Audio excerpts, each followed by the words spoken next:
Okay, this is your typical heavy-duty log splitter. This is not an industrial machine because it's not high output. This is actually a very slow machine in terms of being able to produce firewood very fast, because the hydraulic cycle, which is when the wedge drives from front to back, it's a very slow cycle and you're only making one cut at a time. Sometimes you'll see them where they have an adapter where it's on here, and then there's a couple other blades that come out so that it can cut your pieces in four. But those are a little tricky to use sometimes because, I mean, unless you have logs that are all the same size and the thing's positioned right to cut them in four pieces evenly, then that's fine. But not all tree diameters are the same, so it's not necessarily going to work out well for you with that. I've tried it myself, and the problem is you got to keep adjusting the thing, or you got to take it off and then you got to put it on. So they're not made for towing because, I mean, you can tow them around your yard, but as you can see, there's no suspension system on these.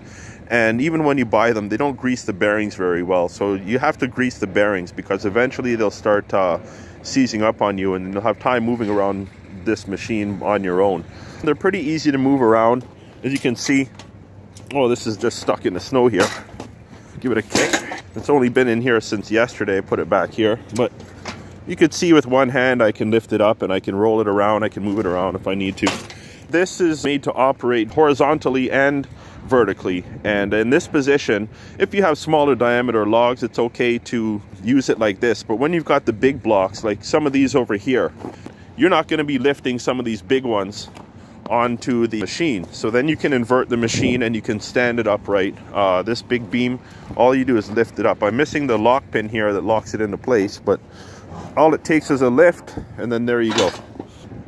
I'll turn it on to operate it and show you exactly what it does. I don't really have anything that I'm trying to split here yet, but basically this up and down, that's all it is. Let me show you. I'll pull the choke out, turn the switch on, pull the crank.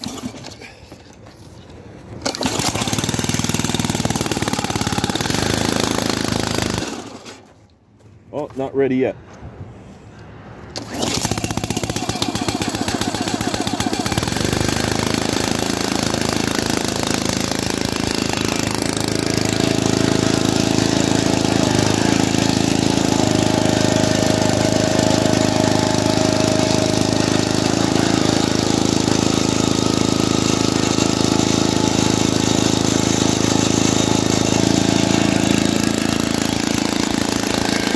That's all that there is. These Honda motors, they run forever. Very reliable. You get a bucket of hydraulic fluid from Walmart or whatever, almost the whole bucket will fill in there, but don't overfill it because it'll start coming out of the bleeder hole here. I had a problem with this machine.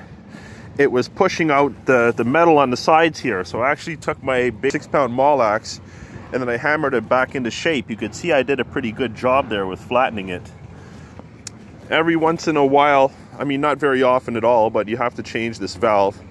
And if you're going to change this valve, you take a picture of it so that you can see the configuration. So when you put all the fittings back together, it's going to line up properly and everything. It is a little tricky. You can't really do it by memory.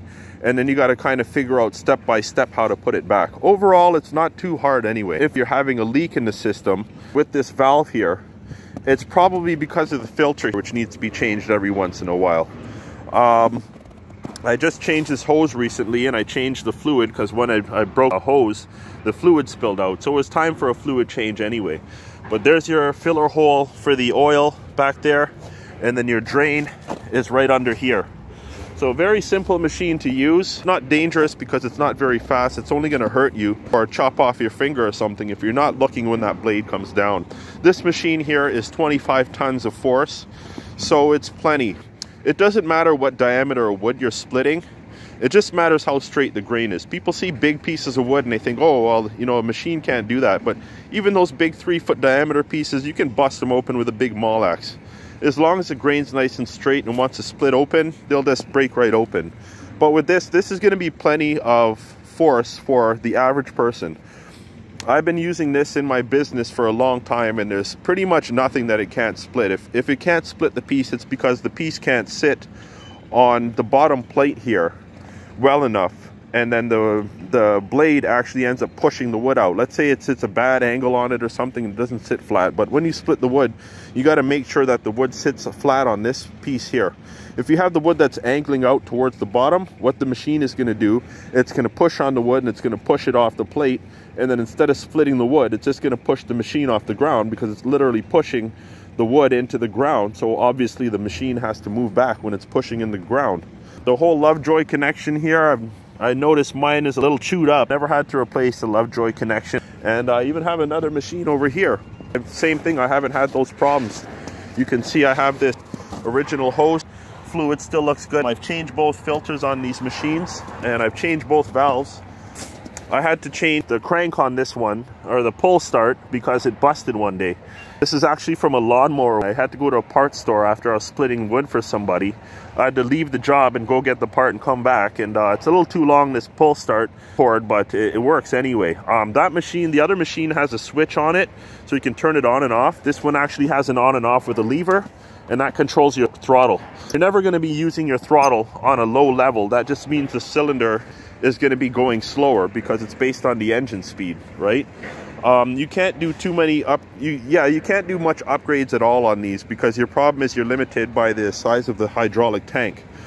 So if the fluid is cycling through this machine so fast that it's not actually cooling down by going through the system, it's going to get too hot and it's not going to operate properly. So you can put a bigger pump and you can put a bigger engine, but you're still limited in terms of how much hydraulic oil that you have in the system, because it's, as I said, it's not going to be cooled down properly. So other than that, nothing much to it. You know, these pieces here, these are for when the wood gets stuck, when the cylinder draws back. If the wood's stuck on the wedge, these will help push off the wood off of the wedge so you can get it unstuck. And anything else I could tell you? No, that's pretty much it.